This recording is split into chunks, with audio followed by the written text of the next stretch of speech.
é a melhor maneira de ser. Por quê? Porque é uma consequência lógica do princípio de que Deus é a inteligência suprema. Essa é a primeira reflexão que ele faz.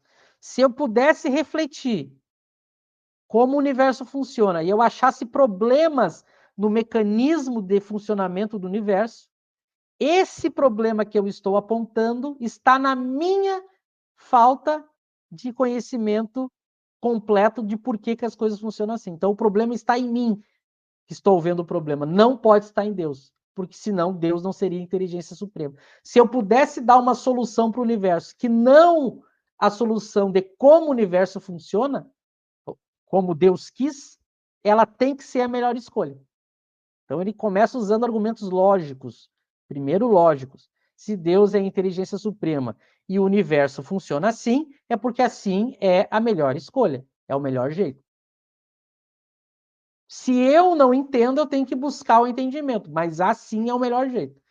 Então, esse é o primeiro ponto. Se há dor e sofrimento no mundo, ou no universo, se há mal, essa tem que ser a melhor escolha, porque foi a inteligência suprema que criou e quis que fosse assim.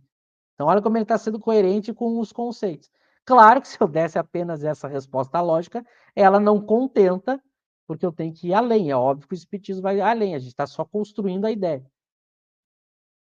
Aí Kardec vai criar um outro caminho. Ele vai dizer o seguinte: bom, agora vamos refletir se não existisse, por exemplo, o livre-arbítrio. Que a gente vai ver que os espíritos vão demonstrar o seguinte: o mal é uma consequência do livre-arbítrio.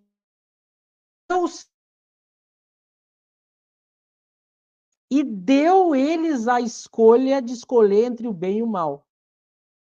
Então é o espírito que, por livre escolha, vai escolher o mal, vai causar o sofrimento.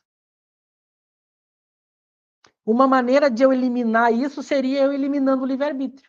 Se eu eliminasse o livre-arbítrio, se Deus criasse os espíritos sem livre-arbítrio, logo os espíritos não poderiam escolher o mal, logo os espíritos não causariam mal, não causariam sofrimento. Só que aí Kardec diz, o problema lógico, racional que eu crio se eu tiro o livre-arbítrio é como que Deus criaria espíritos diferentes sem livre-arbítrio. Porque o que faz cada um ser uma individualidade, cada um de nós ser uma individualidade, um ser único, é justamente o nosso livre-arbítrio. Que como a gente se construiu conforme a nossa vontade, cada um de nós é diferente do outro. É fruto do que a gente escolheu e construiu da gente mesmo. Se eu tirar o livre-arbítrio, como que eu criaria diversos espíritos diferentes? Esse é o primeiro questionamento que Kardec e os espíritos fazem. Vamos raciocinar. Como que se eu tirar o livre-arbítrio, eu teria espíritos diferentes no universo?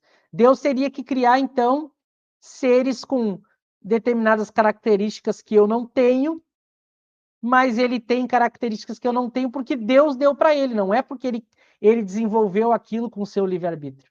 Então, eu teria espíritos diferentes que não conquistaram essas diferenças. Deus deu. Bom, então eu entro numa contradição lógica, porque então Deus não seria justo. Se Deus criasse espíritos diferentes, ele não seria justo, porque ele deu para uns mais habilidades ou habilidades que eu não tenho, por exemplo. Então, se eu tiro o livre-arbítrio, que é o que vai causar o mal,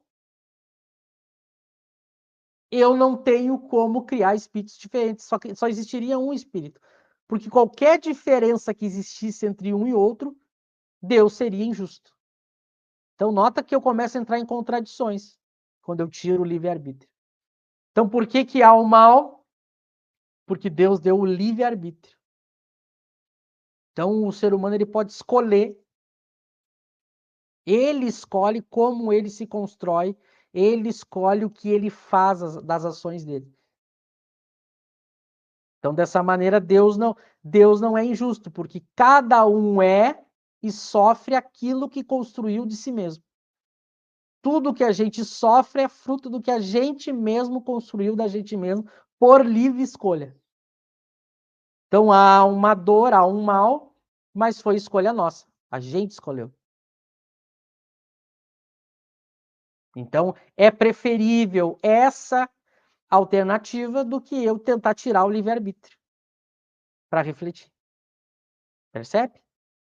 Não sei se as pessoas estão entendendo o que eu estou colocando e como Kardec cria o raciocínio. Mas então, a gente vai ver que uma das primeiras respostas que ele vai explicar por que há dor e sofrimento é porque a gente causou e criou dor e sofrimento. Por quê? Porque a gente tem livre-arbítrio.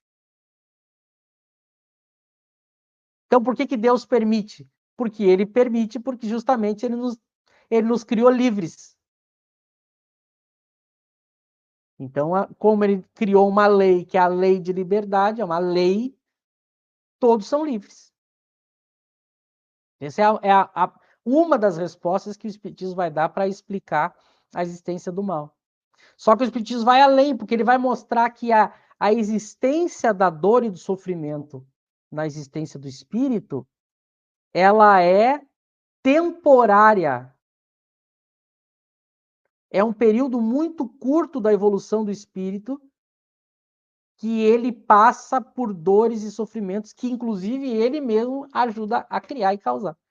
Depois que ele se torna espírito puro, bom, já espírito bom, que nem é o espírito puro, ele já tem uma felicidade muito grande. Ele já não tem os sofrimentos que nós temos. Já espírito bom. E quando ele é puro, ele nunca mais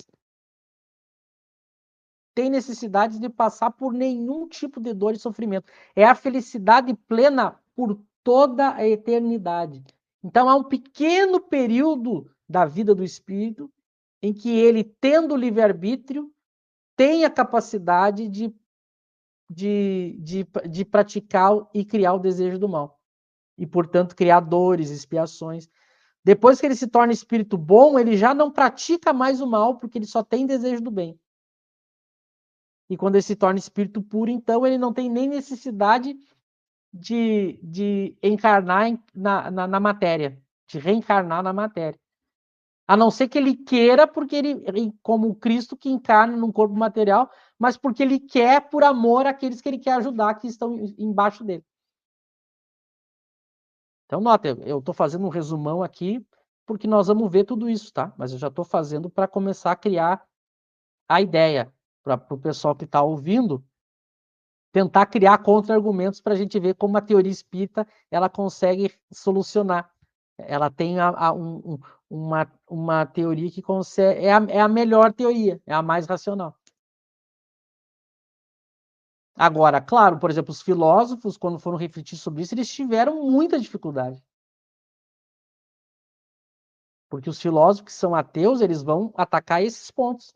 Só que os filósofos que iam responder aos filósofos ateus, eles não tinham o que o espiritismo tinha. A ideia do espírito, criado simples e ignorante, encarnando em corpos materiais, até ele se tornar um espírito mais evoluído, não precisar mais. Todo esse processo que eu estou colocando aqui, os filósofos não tinham. Então, era muito difícil eu explicar o porquê da dor e do sofrimento se eu tenho um ponto de vista só materialista, em que eu penso que eu passei a existir quando eu nasci e quando eu morrer tudo vai acabar. E que a única realidade que existe é essa, nesse tempo que eu estou vivendo. Aí, realmente, é muito difícil, do ponto de vista materialista, eu argumentar o porquê da dor e do sofrimento. Eu não consigo justificar. Eu não consigo nem mostrar que fui eu que causei. Porque como eu não lembro que eu causei, eu não consigo nem justificar. Porque eu digo assim, você está sofrendo porque você causou essa situação. Você pediu para nascer nessa prova que você está passando.